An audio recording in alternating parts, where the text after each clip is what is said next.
میں بھی جب قلات میں گیا نا 2 مہاراج سے ملاقات ہوئی, دونوں کی شادی نہیں ہوئی تھی. ایک تو ینگ تھے ذرا, دوسرے تھوڑے ایجڈ تھے, ان کا انٹرویو نہیں آیا. تو وہ بھی نہیں, اتنے بڑی عمر کے ہو گئے, ان کے بچے گھوم رہے ہیں وہاں. میں نے بار بار پوچھا یہ بچے آپ کے ہیں؟ کہنے نہیں میرے نہیں ہیں. پھر میں نے پوچھا یہ بچے آپ کے ہیں؟ کہنے میرے نہیں ہیں. بھائی میں نے تو شادی نہیں کی. ایک دم میرے شوق ہوا, میں نے کہا بھائی مہاراج کیا کر رہے ہو؟ قال النبی صلی اللہ علیہ وسلم تزوجوا ولا تکونوا کرہبان النصارى, نکاح کرو عیسائیوں کے پادریوں کی طرح نہ بنو. کیا کرتے ہیں؟ واتقوا اللہ الذی تساءلون به الارحام, دولہا دلہن کو سمجھایا جا رہا تھا انسان کے بچے بن جاؤ. یہ خطبہ ایسا ہے, آپ نیٹ پہ لکھو اس کا ترجمہ آ جائے گا. پنڈت جی کے الفاظ لکھو تو نیٹ بولے گا پتہ نہیں کیا بول رہا ہے بھائی, تو میری کچھ سمجھ میں نہیں آ رہا. صحیح ہے نا, وہ پنڈت جی سے ہی پوچھنے پڑیں گے. میں تو گیا تھا پنڈت جی سے پوچھنے کے لیے بھائی کچھ بتاؤ, لیکن میں نے کہا وہ پھر ناراض نہ ہو جائیں. پنڈت مہاراج تھے وہ, پنڈت جی تھے بھی نہیں. پتہ نہیں مہاراج میں پنڈت جی میں کیا فرق ہوتا ہے. وہ ان کے مفتی اعظم ہوتے ہوں گے شاید پنڈت, اور مہاراج نارمل مولانا ہوتے ہوں گے, تو شاید یہ ہوتا ہو, واللہ عالم. خیر, پھر اللہ نے کیا فرمایا؟ دوسری آیت جو پڑھی جاتی ہے, یا ایھا الذین آمنوا اتقوا اللہ وقولوا قولا سدیدا, ایمان والو اللہ سے ڈرو اور ہمیشہ سیدھی بات کیا کرو. کیا کیا کرو؟ یہ نہیں کہ سچی بات. قولوا قولا صادقا نہیں کہا اللہ نے, قولوا قولا سدیدا. سدیدا کا مطلب سیدھی ٹیڑھی میڑھی آڑے ترچھے نہیں چل باتیں نہیں کیا کرو. اس سے فائدہ کیا ہوگا؟ یصلح لکم اعمالکم, تمہارے اعمال کو درست کر دے گا. یہ میاں بیوی کو سمجھایا جا رہا ہوتا ہے کہ ابھی سے نا سیدھی بات کرنا سیکھو. ٹوپیاں گھمانا, شوہر بیوی کو ٹوپیاں, بیگم میاں کو, پوری زندگی کس پہ چلتی ہے؟ ٹوپیوں. سیدھی بات کرتے ہی نہیں. سسرال سے الگ آڑی ترچھی باتیں, سسرال والے داماد سے الگ, بیٹی سے الگ. گھروں میں جو آگ لگتی ہے وہ سیدھی باتیں کرنے سے لگتی ہے, آڑی ترچھی باتیں کرنے سے. جھوٹ پلو گھماتے ہیں باتوں کو, صحیح بات ہی نہیں کرتے. تو اس سے کیا ہوتا ہے؟ اعمال خراب ہونا شروع ہو جاتے ہیں. جب آدمی کو پتہ ہوتا ہے نا مجھ سے کوئی پوچھے گا تو مجھے سچ بولنا پڑے گا, تو وہ کام ہی ایسا نہیں کرتا کہ جواب دہی ممکن نہ ہو اس کے لیے. تو یہ میاں بیوی کو تمیز سے نصیحت کی جاتی ہے. اور پھر حدیثیں پڑھی جاتی ہیں, النکاح من سنتی, نکاح میری سنت ہے. فمن رغب عن سنتی فلیس منی, جو میری سنت پہ نہیں چلے گا وہ مجھ سے نہیں ہوگا. دولہا کو حوصلہ افزائی کی, تو بیٹا زندگی میں پہلی دفعہ کوئی انسان ڈھنگ کا کام کر رہا ہے, تو نبی کی سنت کو بولتے کیوں نہیں بھائی, زندہ کر. اور اتفاق کی بات ہے دوسری شادی میں بھی یہی خطبہ ہے, تیسری میں بھی اور چوتھی میں بھی. کیا مطلب؟ دوسری میں بھی اس کو اپریشیٹ کیا جاتا ہے, سنت کر رہا ہے, تیسری میں بھی چوتھی میں بھی. سمجھتے؟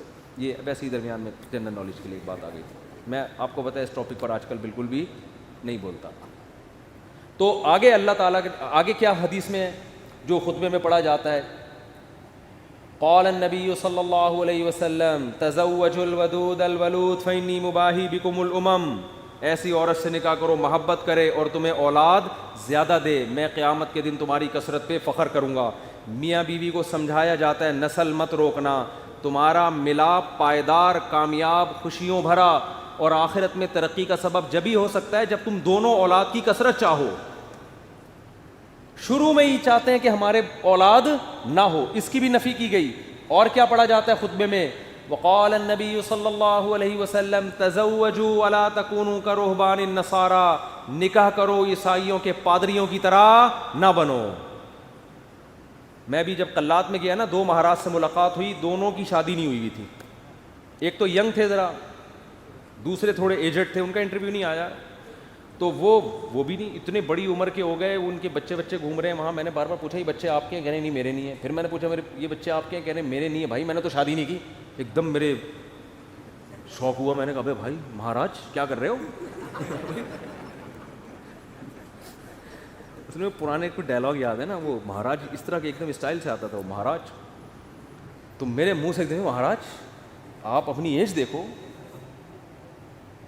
تو کیسے ہی گزارا ہو رہا ہے. تو انہوں نے کہا بھائی ہم جو مندر کے لیے قربانی دیتا ہے نا, پھر اپنے پرانے والے مہاراج کی انہوں نے مجھے تصویر دکھائی, یہ میرے پیر تھے, ان کا میں نائب بنا تھا. تو جو اپنے آپ کو مندر کی خدمت کے لیے وقف کر دیتا ہے, شادی نہیں کرتا کہ بس مندر کی خدمت ہی کرنی ہے, وہ پھر اس مندر کا مہاراج بنتا ہے. تو ان کا مذہب ہوگا, میں ان پہ طنز نہیں کر رہا, وہ ان کا جو مذہب ان کو سکھاتا ہے. میں نے ان سے کہا لیکن مجھے تو موقع مل گیا, میں نے کہا آپ کا مذہب آپ کو یہ کہتا ہے کہ آپ شادی نہ کریں, ہمارا مذہب ہمیں یہ کہتا ہے کہ مر رغب عن سنتی فلیس منی. نبی نے فرمایا جو نکاح نہ کر کے میری سنت سے اعراض کرے گا اس کا مجھ سے کوئی تعلق نہیں.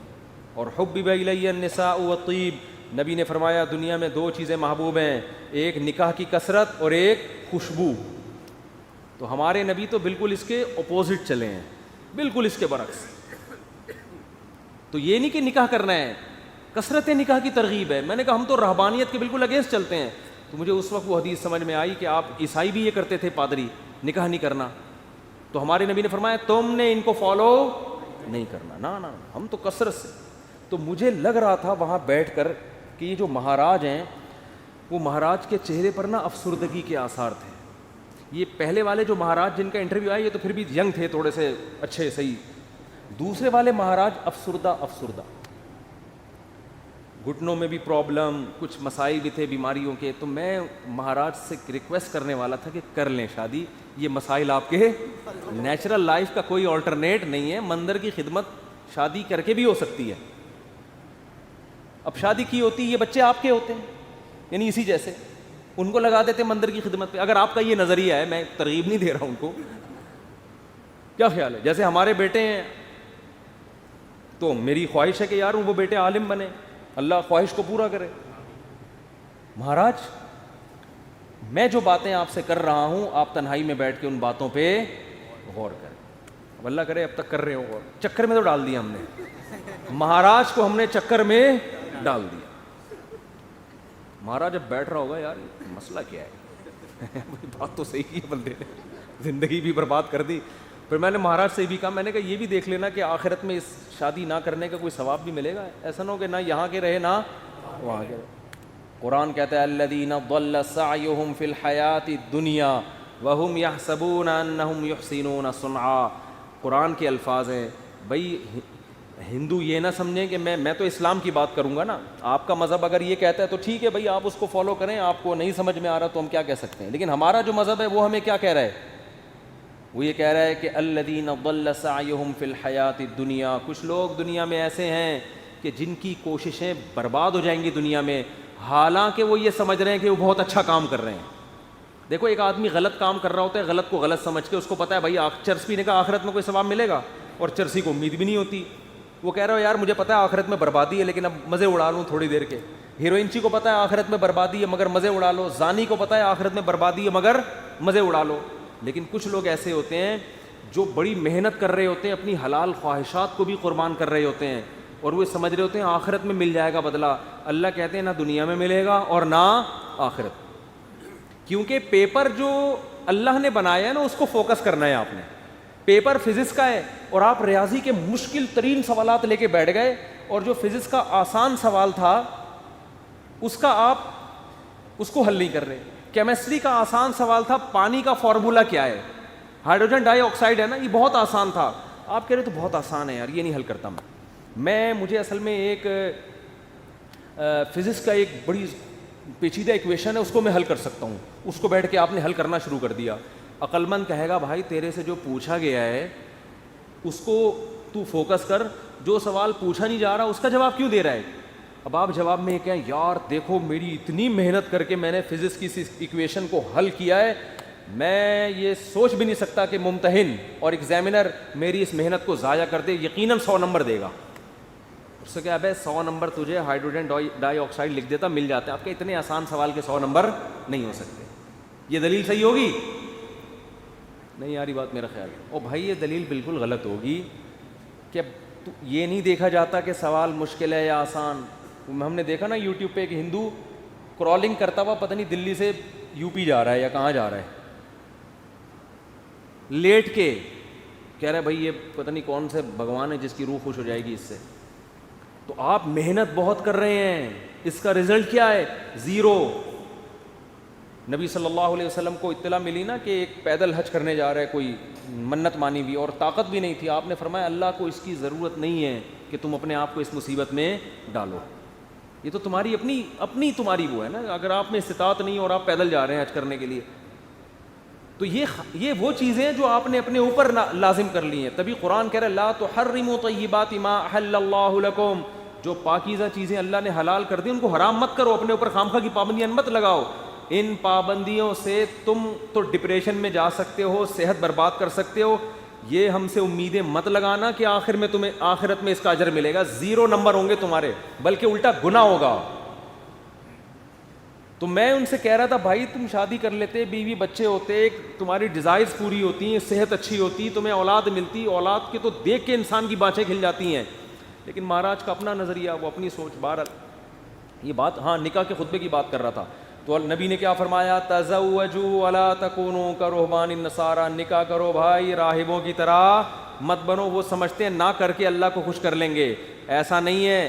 نکاح کرنے سے اگرچہ تمہاری خواہش پوری ہو رہی ہے, تمہاری ڈیزائرز پوری ہو رہی ہیں, تمہارے لیے ایک لذت کا سامان پیدا ہو رہا ہے, لیکن اس ڈیزائرز پوری کرنے سے اللہ ناراض نہیں ہوتا, بلکہ اللہ اور خوش ہوتا ہے. کیونکہ اللہ نے یہ رکھی اس لیے کہ تاکہ مرد عورت کے حقوق اٹھائے, ذمہ داریاں اٹھائے, اس کی اولاد کی تربیت کرے. اگر یہ ڈیزائرز پوری کرنے پر پابندی لگا دی جاتی, عورتوں کا بھی بیڑا غرق ہوتا اور تمہارا بھی, اور نسل بھی نہ بڑھتی جو اللہ چاہتا ہے. تو اب اصل جو میں ٹاپک کی طرف آتا ہوں, کتنا اچھا خطبہ ہے نا, یہ دولہا دلہن کو سمجھایا جا رہا ہے. وہ تو الگ بات ہے, دولہا دلہن خطبہ سنا اور پتلی گلی سے نکل لی, پوچھتے ہی نہیں کہ مفتی صاحب کچھ ترجمہ کرا دو, کیا کہا تھا, نصیحتیں. وہ تو ان کا اپنا ہیڈیک ہے نا, یہ اللہ کا قصور نہیں ہے, پوچھتے ہی نہیں, بس آ جاتے ہیں نادرا سے رجسٹرڈ ہو گیا. نادرا سے مفتی صاحب آپ نے کہا تھا 1 ہفتے کے اندر سرٹیفکیٹ مل جائے گا, وہ ولید سے رابطہ نہیں ہو رہا ہے, 1.5 ہفتہ ہو گیا ابھی تک. اس کی فکر ہوتی ہے بیوی میرے نام ہو جائے. میں ان سے کہتا ہوں دیکھو بیوی تمہاری ہو گئی ہے, نمبر پلیٹ ایشو ہو جائے گی تھوڑے دن. وہ ان کو فکر ہوتی ہے نا, ڈاکومنٹس نہیں بنے. میں نے کہا بھائی ابھی تمہارے نام رجسٹر بھی ہو جائے گی, فی الحال بیوی کے ماتھے پہ لگاؤ اپلائڈ فار رجسٹر. یعنی یہ بک ہو چکی ہے, اب اس سے کوئی اور شادی کی کوشش نہ کرے, یہ لکھ دو اس پہ. اگر بہت زیادہ آپ کو خطرہ ہے نا, بھاگ نہ جائے, کہیں نہیں بھاگے گی انشاءاللہ. اور اگر سلوک اچھا نہیں ہے تو رجسٹر ہونے کے بعد بھی بھاگ جائے گی, ہوتا ہے ایسا. تو وہ نادرہ کے کاغذ لے کے گھومتے رہو گے. جیسے میں اب تک وہ ٹھپے لے کے, سبزی والا جو پیسے لے کے بھاگا ہے نا, اس کے انگوٹھے لے کے 6 سال تک گھومتا رہا میں. انگوٹھا ابھی بھی رکھا, میں نے پھاڑ کے پھینک دیا. میں نے کہا یار انگوٹھے پہ تو کیس ہو نہیں سکتا, دل تو چاہ رہا تو اس انگوٹھے کو پکڑ کے لگاؤں میں کھینچ کھینچ کے. تو یہ کاغذات دھرے کے دھرے رہ جاتے ہیں. تو